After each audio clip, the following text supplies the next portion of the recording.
नमस्कार मित्रांनो, ठरलं तर मग या मालिकेच्या पुढील काही भागांमध्ये आपल्याला जबरदस्त ट्विस्ट बघायला मिळणार आहे। सूत्रांनी दिलेल्या माहितीनुसार आम्हाला असं कळालं आहे, सायलीच्या लक्षात येणार आहे की प्रिया ही खरी तन्वी नाही आहे आणि तन्वीचा खोटारडेपणा सायलीच्या समोर येणार आहे। आता तो कसा?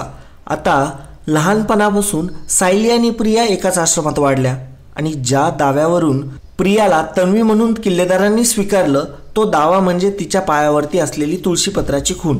मग आता सायलीला हे सगळं काही समजणार आहे आणि तिला याची पण जाणीव होणार आहे की तुळशी पानाची जी खून आहे ती तर माझ्या पण पायावरती आहे, मग मी तर तन्वी नाही ना, असा प्रश्न तिला सतावणार आहे। सायलीला हेही जाणवत असतं की ह्या घरामध्ये याआधीही मी कधीतरी आलेली आहे आणि या घराशी माझं काहीतरी नातं आहे, या गोष्टींचा देखील सायलीला खूप सारा भास होत असतो।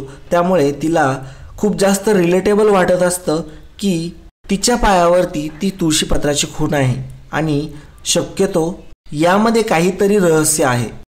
माफ करा मित्रांनो, पण जर तुम्ही चॅनलवर नवीन असाल किंवा अजूनही चॅनलला जर सबस्क्राईब केलं नसेल तर प्लीज सबस्क्राईब करा आणि बेल आयकॉनवरही क्लिक करा। स्टार प्रवाहावरील सर्व मालिका तुम्हाला आमच्या चॅनलवर बघायला मिळतील। धन्यवाद। आता मंगळागौरीचे खेळ सुरू झालेले असतात। प्रियाला आणि अस्मिताला एकच चान्स पाहिजे असतो, तो म्हणजे सायलीला कधी एकदा दुखापत व इजा करता येईल, जेणेकरून त्याचा फायदा घेत अर्जुनच्या जवळ प्रियाला पाठवायचं असतं। तर आता प्रिया स्वतःहून सायली जवळ येते। मंगळागौरीचे खेळ चालू झालेले असतात, वेगवेगळे खेळच पार पाडत असतात, परंतु सायलीच्या जवळ प्रिया येते आणि प्रिया सायलीला म्हणते, सायली आपण आतापर्यंत घडलेल्या सर्व गोष्टी विसरून जाऊयात आणि एक नवी सुरुवात करूया। चल ना माझ्यासोबत खेळ खेळ, आपण होडी खेळूया। तेव्हा मात्र सायली म्हणते, प्रिया तुझं बरोबर आहे पण खेळ नको, असं म्हणून सायली नकार देत असते। मात्र कल्पना म्हणते, अगं सायली ती पहिल्यांदा तुला म्हणते काहीतरी खेळायचं, आता तुम्ही लहानपणी होता तेव्हा एकमेकींसोबतच वाढला असाल आणि कित्येक खेळ खेळला असाल, आता मोठे झाले म्हणून काय झालं, आता पण खेळा। आणि मग सायली खेळण्यासाठी तयार होते। दोघेही खेळण्यासाठी खाली जातात आणि खेळतात।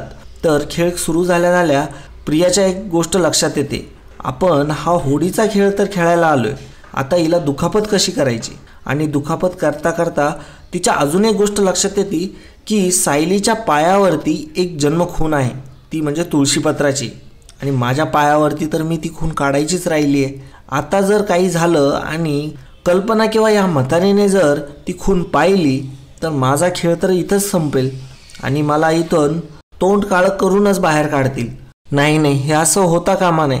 आणि मग प्रियाचं मात्र डोकं फिरतं आणि प्रिया सायलीला अचानक मध्येच सोडून देते।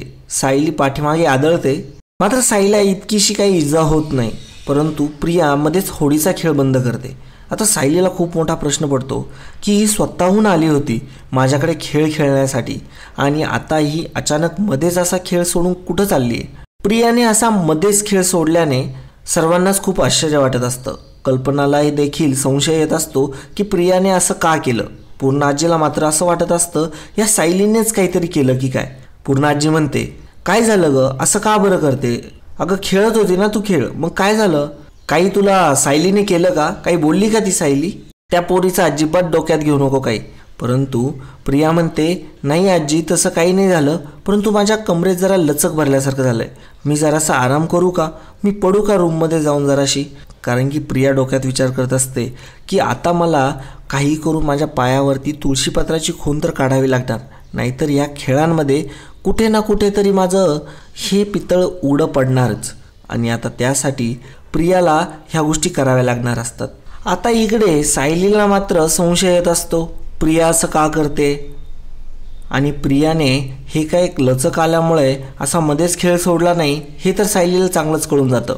सायलीच्या डोक्यात येत असतं की नक्कीच ही काहीतरी या कार्यक्रमात पुन्हा विघ्न आणणार आणि आता या कार्यक्रमात काहीही विघ्न येऊ देऊ नये यासाठी सायली स्वतःशीच म्हणत असते की मी काही करेल, परंतु हा कार्यक्रम चांगला पार पाडेल। आईंनी माझ्यासाठी पूर्ण आजीशी भांडण केलंय आणि हा खेळ आणि हा कार्यक्रम माझ्यासाठी आयोजित केलाय। आता सायलीला सर्व प्रियाचे चाळे आठवत असतात की प्रिया कशा प्रकारे खोड्या करायची आणि मग त्या गोष्टींची काळजी आता सायली घेत असते। आता सायली ठरवते की भलेही खेळात नाही सहभागी झाला आपण तरी चालेल, परंतु ही प्रिया काय ना काय करते, हिच्या प्रत्येक हालचालीवरती आपल्याला नजरच ठेवावी लागेल.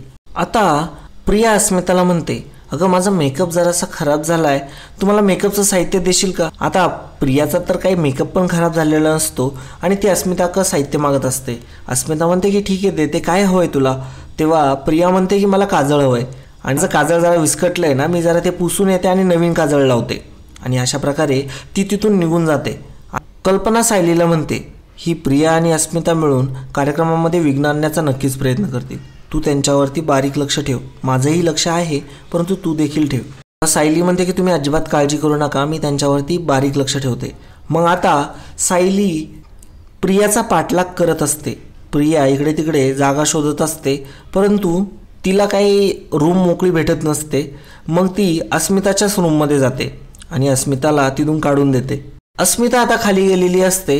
आता वरती फक्त प्रिया असते. आता सायली मात्र रूमच्या बाहेर येऊन बघत असते, तर प्रिया रूममध्ये आत काय करते हे ती बघण्याचा प्रयत्न करत असते. प्रिया आता इकडे मनाशी म्हणत असते की मला आता काही करून तुळशीपत्र काढावंच लागेल. बरं झालं थोडक्यात वाचले, नाही तर म्हातारीने किंवा जर त्या कल्पनाने जर बघितलं असतं ना, माझं भांडच फुटलं असतं. उगाच ही गोष्ट सगळ्यांना नाही माहिती, नाहीतर सगळ्यांना जर कळाली ना तर माझं भांडं फुटायला एक दिवससुद्धा लागणार नाही. मग आता प्रिया पायावरती काजळाने तुळशीपत्र काढत असते. बाहेरून सायली हे बघत असते. सायलीच्या लक्षात येत नसतं पहिल्यांदा की हे पायावरती नेमकं काय करते. सायली म्हणत असते की पायावरती काय लिहिते असं अचानक, आणि तेही काजळाने लिहिते. का बरं हे असं का करते. आता सायलीला हा पडलेला खूप मोठा प्रश्न असतो. आता प्रियाचं इकडं तुळशीपत्र काढण्याचं काम सुरू असतं. काही वेळानंतर प्रियाचं लक्ष हे सायलीवरती जातं. ती सायलीवरती ओरडते, सायली मला वाटलंच होतं तू माझ्या पाठीमागे येशीलच. माझ्यावरती नजर ठेवते काय, माझा पाठलाग करते. तेव्हा सायली म्हणते, अगं मी पाठलाग वगैरे काही करत नाही आहे, मी आत्ता आले. सायली मुद्दामच तिला असं दाखवत असते का जसं काय तिने काय पाहिलंच नाही. मग प्रियाला वाटतं की थँक्स गॉड मी आत्ता पण वाचले, या बरं झालं या सायलीने काही बघितलं नाही. आणि सायली म्हणते की मला इथं तुला बोलवायला पाठवलंय, खाली पूर्ण आजी तुला आक्का मारताय, त्या बघताय तुला शोधताय सारख्या, त्याच्यामुळे आले मी. प्रिया म्हणते, हो मग मला माझ्या आजीला माझ्याशिवाय होतं का तरी, मी जाते खाली लगेच. आणि मग प्रिया आता खाली आलेली असते. आणि मग आता खाली आल्यानंतर प्रिया पूर्ण आनंदी झालेली असते. तिचा मूड पूर्ण चेंज झालेला असतो. मग अशी घाबरलेली प्रिया अचानक आनंदी झालेली बघून पुन्हा कल्पनाला आता डाऊट येतो आणि सायलीला देखील डाऊट येत असतो. सायली म्हणत असते की हिला फक्त पायावरती काजळ लावायचं होतं, एवढ्यासाठी ती इतकी नर्वस झाली होती आणि आता इतकी आनंदी झाली, मला तर काही समजून नाही राहिलं. आणि मग नंतरून लक्षात येतं, जेव्हा पुन्हा नवीन खेळ सुरू होतात तेव्हा सायलीचं लक्ष हे प्रियाच्या पायावरती जातं आणि तिला दिसतं का हिने पायाला तिचे काजळ लावलं, तिथे एक अशी नक्षी तुळशीपत्र बनवलं आणि ह्या खुनेसाठी तिने हा सगळा प्रकार केला. आणि आता हे समजल्यानंतर सायली म्हणत असते, प्रियाच्या पायावरती असली कुठलीही खूण नाही आहे आणि प्रियाने हे स्वतः हाताने काढताना तर मी बघितलंय. म्हणजे याचा अर्थ नक्कीच प्रिया आपल्या सर्वांपासून काहीतरी लपवते हे तर निश्चित झालंय. आणि मग आता सायली ठरवणार आहे. आणि आता सायलीने प्रियाचा खोटारडेपणा अतिशय युक्तीने आणि स्पष्टपणे पकडलेला असतो. प्रियाचा खोटारडेपणा सायलीसमोर आता क्लिअर आलेला आहे.